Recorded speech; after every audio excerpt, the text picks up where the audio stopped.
Hello' বন্ধুসকল, ভাত খাব লৈছোঁ আৰু আপোনালোকে খালেনে ভাত? আজি আছে স্পেচিয়েল মাটি দাইল অমিতা আৰু মান ধনিয়া দি বনাইছে। বৰ ধুনীয়া চেণ্ট হৈছে মাটি দাইল। কৃষ্ণ। আৰু আছে ঘৰৰে পুখুৰী মাছ, বৰ বেছি ডাঙৰ নহয় আৰু সৰু সৰু হৈ আছিলে, বৰ ডাঙৰ মানে পানী শুকাই গৈছে যে, ডাঙৰ পুখুৰী নহয়। আজি বোলো ধুই খাই চাওঁচোন বোলো, দেখিছে ন? বিলাহী দি বনাই দিলে মাছৰ জোল। এফালে আছে অমিতা আলু ভাজি আৰু আছে কচু পিটিকা।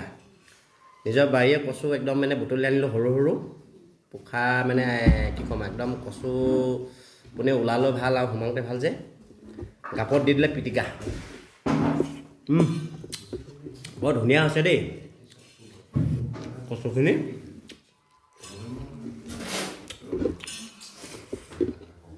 জলকীয়া এটা, ধান জলকীয়া এটা।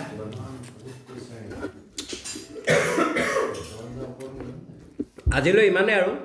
আপোনাৰ মাটিমাহ দাইল আছে, মান ধনিয়া আৰু অমিতা দি বনাইছে, আৰু মাছ আৰু বিলাহী, কচু পিটিকা আৰু অমিতা ভাজি।